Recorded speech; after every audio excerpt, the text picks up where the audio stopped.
IPhone नाही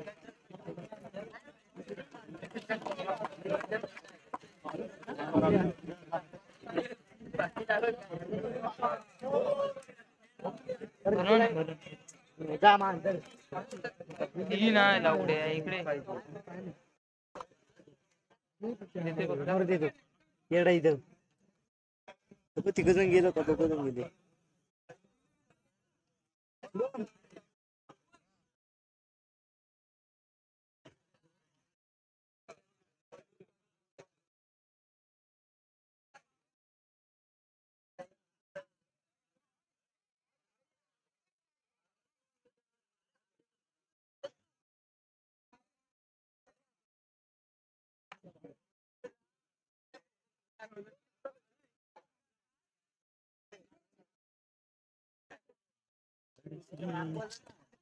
एका बाजूला आपण पाहतोय संघ मालक करण रामाने आणि विरुद्ध बाजूला आपण पाहतोय प्रकाश कवडे.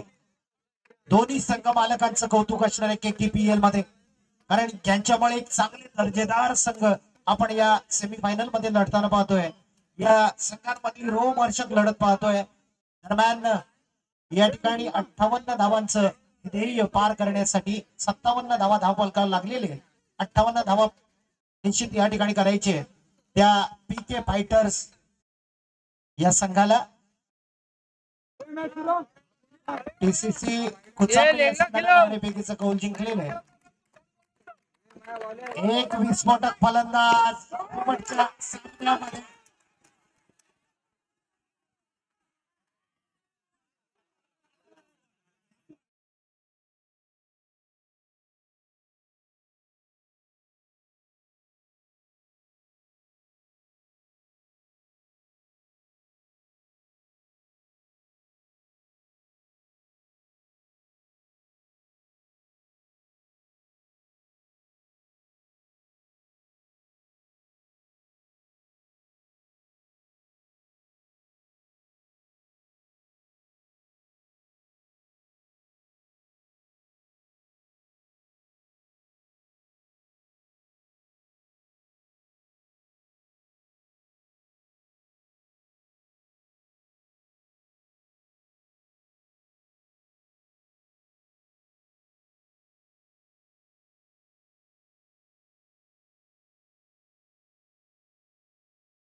नॉट आउट ना दादू आवडा आहे नॉट आउट ना आवडा.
या ठिकाणी महेश कडून उत्तम अशी गोलंदाजी केली जाते, ती सुद्धा ओंकार खैरसाठी. आपल्या षटकामधील पुढील चेंडू विविधता आणतोय आणि निश्चितच एक चेंडू जो वळवतोय, अतिशय वैविध्यपूर्ण असे चेंडू लागतोय, ज्याच्यामुळे मार ना आता. चांगलं फटकेबाजी करायला जमत नाहीये. आणि पुन्हा एकदा महेश कडून पुढील चेंडू वैयक्तिक कोट्यामधलं पहिलं षटक फेकण्यासाठी सज्ज असताना ओंकार खैर सारख्या खेळाडूला बांधून ठेवणं खूप कठीण आहे. या वेळेला मात्र अवांतर धाव, वाईट चेंडू घोषित केले पंचांनी. धाव संख्या आहे जोरदार फटकेबाजी करायचं, मात्र पुन्हा एकदा एक चांगलं उत्तम असं क्षेत्ररक्षण, कोणत्याही प्रकारची या ठिकाणी नामी संधी उपलब्ध होत नाहीये. महेश कडून पुन्हा एकदा मात्र पाहायचं अपील केलं जात आहे, मात्र हे अपील फेटाळलं गेलंय.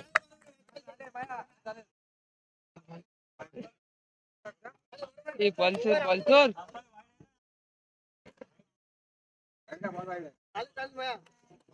धाव संख्या होतीये 2. पहिलं षटक चालू असताना मात्र आतापर्यंत धावांवर अंकुश मिळवलाय. या वेळेला मात्र कमालीचा चेंडू आहे, कमालीचा चेंडू आहे. आतापर्यंत जेवढे चेंडू फेकले त्यामध्ये वेगवेगळं व्हेरिएशन आपल्याला दिसून आलं. अतिशय चांगल्या पद्धतीनं शैलीदार चेंडू. या वेळेला मात्र टॅप केलेले चेंडू आहे. आता मात्र जाण्यापासून कोणी रोखू शकत नाहीये.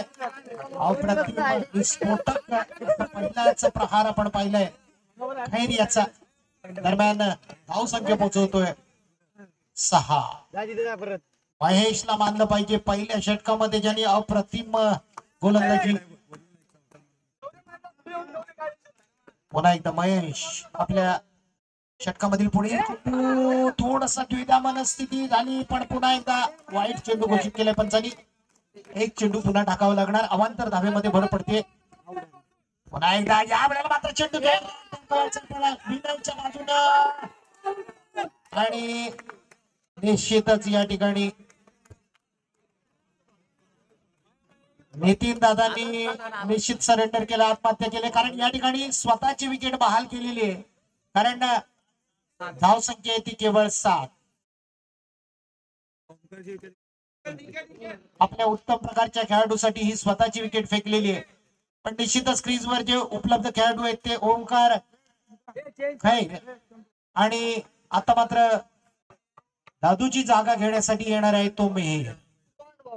मेहर एक अष्टपैलू खेळाडू आहे, ज्याची किपिंग आपण पाहिलेली आहे, ज्याची उत्तम बॅटिंग सुद्धा आतापर्यंत पाहिलेली आहे. त्याच मेहर कडून अपेक्षा या ठिकाणी एक धाव तर निश्चित घेतली जाते. थोडस या ठिकाणी क्षेत्ररक्षण खराब होतोय, पण पुन्हा एकदा विकासच्या माध्यमातून हा 9 चेंडू घोषित केल्या पंचांनी. एक धाव पुन्हा एकदा वाढणार आहे, धाव संख्या होणार आहे 9. रोशनच्या रूपाने पुन्हा एकदा आपल्या वाटेतला अडसर दूर केला जातोय. भली मोठी विकेट. अर्थात या ठिकाणी मोठा धक्का मानला पाहिजे, कारण ओंकारच्या रूपानं एक मोठा मासा गळाला लागतोय. एक उत्तम प्रकारचं रोशन अपांगे यानं मजबूत विकेट या ठिकाणी काढलेली आहे.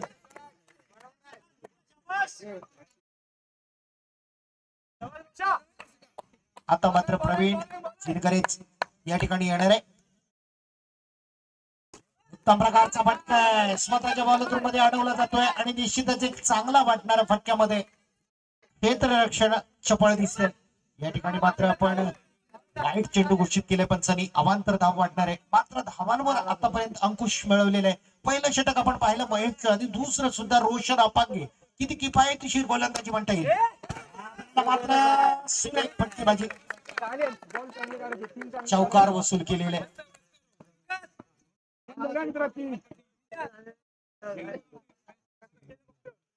मिहीर वरती बरस या सामन्याचं चित्र अवलंबून असणार आहे. मिहीरच्या खात्यावरती बरीच मोठी जबाबदारी अवलंबून राहणार आहे. पण सध्या स्थितीमध्ये आपण प्रवीण जिनकरेची ही अफलातून एक चांगली धमाकेदार बॅटिंग पाहतोय. चांगलं क्षेत्ररक्षण विकासच्या माध्यमातून एक कदम आगे बढवतोय.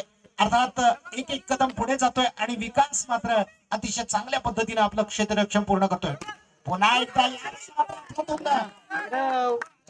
एक चांगल्या प्रकारचे प्रहार करतोय, विस्फोटक खेळी करतोय. दरम्यान अपंग गेला, पुन्हा एकदा एक चौकार मारतोय, धावसंख्या पोहोचवतोय तो.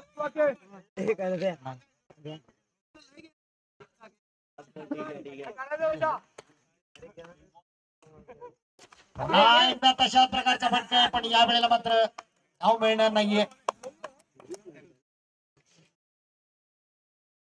धाव संख्या होतीये ती 18. 2 गडी बाद 18. मोठा धक्का बसला तो या ठिकाणी ओंकार खैरच्या रूपानं. दादू मात्र पहिल्यांदा स्वस्तामध्ये बाद झाला आणि त्यानंतर ओंकार सुद्धा एक स्वस्तामध्ये बाद झाल्यानंतर त्याची जागा घेण्यासाठी येतोय प्रवीण जिंगरे आणि मिहिर लोध.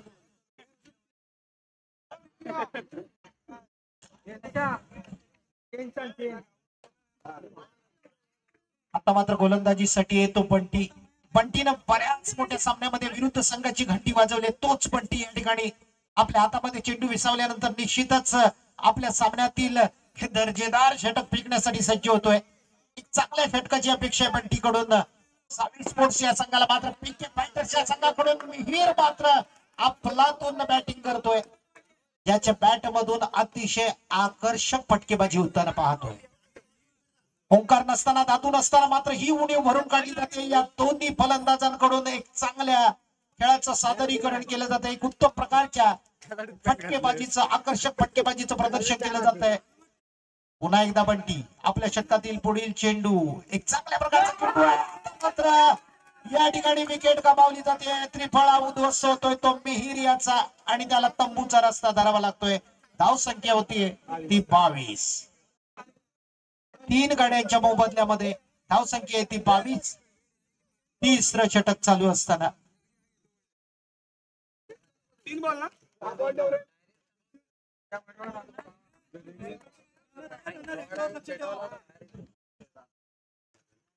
मितेश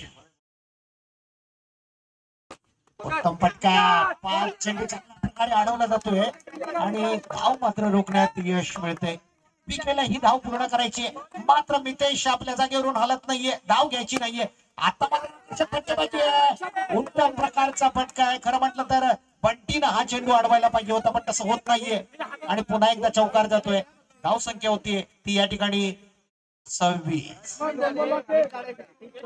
स्कोरर गुणलेखक या ठिकाणी खरंच मयूर दादाचं कौतुक आहे. प्रत्येक गोष्टीची इतंभूत माहिती देण्याचं काम पुन्हा एकदा नितेश करून चांगली फटकेबाजी, पण गोलंदाज मात्र हा चेंडू अडवतोय सहज सफाईपूर्वक. पुन्हा एकदा धुवाधार फलंदाजी करतोय. निश्चितच आपण पाहतोय मितेश कडून चौकार. धाव संख्या होतीये 33. 6 चेंडू 28 धावा.